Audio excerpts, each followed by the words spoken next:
Hey guys, it's Olivia. Welcome back to your endocrine chapter. In this video, we'll be discussing growth hormone deficiency. So what happens when you don't have enough growth hormone, and this is going to come up in a couple different ways on step 1. But before we talk about the pathology associated with growth hormone deficiency, let's first review what growth hormone does in normal physiology.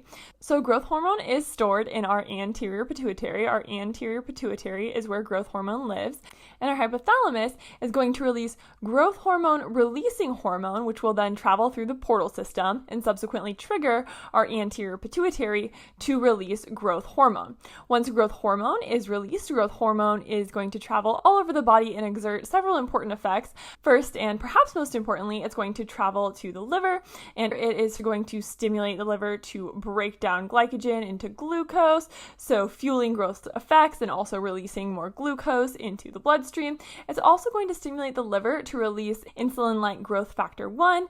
Insulin-like growth factor 1 is going to travel to all these different tissues, bone cells, muscle cells, nerves, and immune system cells, and really potentiate the effects of growth hormone and our other growth signals, causing all of these different tissues to grow. It's going to cause them to take in more amino acids. Those are kind of the building blocks to make longer proteins. It's also going to enhance cell proliferation and reduce apoptosis, so all of these things that are going to stimulate growth of our tissues. Additionally, growth hormone is going to travel to our adipose cells, and in our adipose cells, that's where it's going to trigger them to break down stored fat. So again, we are breaking down all of our stores of energy so that we have enough energy available to build these new tissues. So in our adipose cells, we are breaking down stored fat, and that is going to fuel our growth effects as well. So growth hormone is traveling all over the body to stimulate all of these different organs to play their role in growth, and the net effect is going to be growth of all of these different tissues. Okay, so that's what's happening in our normal physiology. But what happens in our pathophysiology? Well, there are a couple ways that we can have low levels of growth hormone. First, you can have a congenital defect. In congenital growth hormone deficiency, this is usually from a genetic mutation, so usually something that babies are born with that actually can present while they're still in utero and can be detected in utero. And this is often called pituitary dwarfism. And that should make sense to you because if we are not producing enough growth hormone, of course is coming from our anterior pituitary, that is going to lead to delayed growth or decreased growth and can eventually lead to the short stature or dwarfism. Now, the other type of growth hormone deficiency is an acquired growth hormone deficiency. So this is not a genetic mutation. It's not something that you were necessarily born with, but this is usually going to be any acquired defect that can damage the anterior pituitary and disrupt the release of growth hormone. So things like brain tumors, surgeries, traumatic brain injuries, concussions, radiation to the pituitary, anything that damages the pituitary, this is kind of the key here, can inhibit the release of growth hormone and lead to this acquired growth hormone deficiency. So how does growth hormone deficiency present? Well, growth hormone deficiency, whether it's congenital or acquired, is going to present pretty much the same way. So you're going to see this short stature with proportional measurements. And this proportional measurements part, that's going to be really important because it's going to be what distinguishes our growth hormone deficiency from other pathologies that can cause a short stature, like achondroplasia, for example, which can cause short stature that is not proportional. Usually the torso and the head may be a little bit larger, whereas the limbs are smaller in achondroplasia. By contrast, in growth hormone deficiency, whether we're talking about the congenital or the acquired type, they're both going to present with short stature with proportional measurements. Congenital growth hormone deficiency is also often associated with mid-face hypoplasia, so you might see some characteristic facies there. So how is growth hormone deficiency diagnosed? Well, one of the ways that growth hormone deficiency can be diagnosed is if you have low IGF-1. Remember, insulin-like growth factor 1 is going to be released from the liver in response to growth hormone stimulation. So if you have low IGF-1, it's a pretty good indicator that you don't have enough growth hormone in circulation. Additionally, if kids are lower than the 10th percentile on growth curves, and often in question stems, they'll be lower than the 2nd or 3rd percentile on the growth curve, that's a great indicator that you should be thinking about a pathology causing delayed growth, and growth hormone deficiency should definitely be on your differential differential. And then a great test that we do for growth hormone deficiency is called the growth hormone stimulation test. So how this test works is basically you give the patient IV arginine. And in normal circumstances, if you give a patient IV arginine, this should trigger growth hormone release. In the pathology, however, this step is going to be knocked out. So you're going to administer the arginine, but you are not going to see any growth hormone release, or you'll see lower levels of growth hormone release than you would expect. And that's a great indication that growth hormone release is somehow inhibited, somehow damaged, and we have a growth hormone deficiency. Now, if this growth hormone deficiency is congenital, then you might also see deficiency of other pituitary hormones. There could be a pathology that's affecting other types of cells in your pituitary. Okay, so if you have growth hormone deficiency, how do you treat that? Well, the treatment's actually quite simple. It's just human growth hormone injections. If you're lacking growth hormone, we can just replete it with human growth hormone, and that is pretty sufficient to treat growth hormone deficiency. Growth hormone is also used to treat patients with Turner syndrome because they often have short stature. But I want to clarify that Turner syndrome, the problem here is not actually a lack of growth hormone. Still, we can treat them with growth hormone injections, but just a point of clarification, these patients are usually not growth hormone deficient, so don't get confused on test day. So to quickly recap, we talked about congenital versus acquired growth hormone deficiency.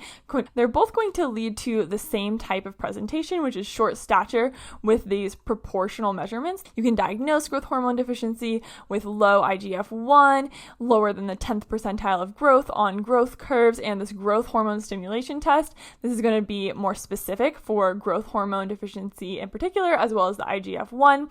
And then we're going to treat our growth hormone deficiency with growth hormone injections. Okay, so that's a quick overview of growth hormone deficiency. Now, how would they test you on this on step one? Well, something they might ask you is something like a 5-year-old girl is brought to your clinic by her father due to concern for short stature. And her growth chart reveals she is below the first percentile for growth for her age. The patient's parents are both average height, and her older brother plays for the Portland Trail Blazers, so he's tall. She is otherwise well. The patient is short with proportional measurements, and exam is otherwise unremarkable. Which of the following is most likely to confirm her diagnosis? So the patient has short stature. So what should be on our differential for short stature in a young girl? Things that I like to think about for short stature in a young girl are things like growth hormone deficiency, but also Turner syndrome, maybe achondroplasia, maybe just failure to thrive, malnutrition. That could be due to anything like cystic fibrosis or Crohn's disease, any of our metabolic disorders. It's a pretty broad differential that can cause short stature in a young person. Something that I think is really helpful in this question stem, however, is that she's below the first percentile for growth for her age. So that's a pretty severe short stature. And then additionally, she is otherwise well. This otherwise well part I think is really key because in a lot of those diseases I just mentioned, in cystic fibrosis, for example, or Crohn's or metabolic disorders, there are other complications that usually go along with these syndromes. So this otherwise well piece is going to help us knock a lot of diseases off of our differential right away. Additionally, this question mentions that our patient has proportional measurements. And as we mentioned earlier in this video, patients with achondroplasia usually do not have proportional measurements. They usually have a larger torso and head compared to the limbs. So right now, after we have talked about the fact that the patient's otherwise well, which crossed a lot of things off our differential, and talked about how she has proportional measurements, so maybe less likely achondroplasia, the things in the forefront of my mind are Turner syndrome, growth hormone deficiency, maybe malnutrition is on that diagnosis, maybe a couple other things. It does say that her exam is otherwise unremarkable, and while that doesn't clearly rule out Turner syndrome, I think it does make it a little bit less likely, as Turner syndrome usually presents with some type of murmur if she has an aortic coarctation. And at this point, I feel like I've narrowed down my differential enough that I'm just going to go ahead and skip to the answers and see how they match up to my remaining options. Okay, so first we're talking about a karyotype. Well, I know that a karyotype would be abnormal in Turner syndrome. You would have an XO karyotype. So that's probably what they're getting at with this option. Then you have a PCR. Well, a PCR could be used to identify a lot of things. I definitely know that it could be used to identify achondroplasia, which was on our differential, so I'll write that there. A growth hormone stimulation test. Well, we talked about that in this video. That could be growth hormone deficiency. And then finally, a 24-hour urine cortisol. That could be used tests to identify Addison's disease, maybe Cushing's disease. Definitely lower on my differential with the absence of any other symptoms. So this one doesn't really seem to fit, so I'm gonna cross it off right away. And then we already talked about how even though it's possible that this patient might have Turner syndrome without the other exam findings and without any other clues that she is unwell, it's kind of unlikely that she would have Turner syndrome if we're going off of the step 1 answer. We also talked about how achondroplasia is less likely to have this proportional dwarfism. Additionally, achondroplasia is usually genetically inherited, even though it can be autosomal recessive in some types. It's most frequently autosomal dominant, and the fact that her brother doesn't have it and neither of her parents have it make this pretty unlikely as well.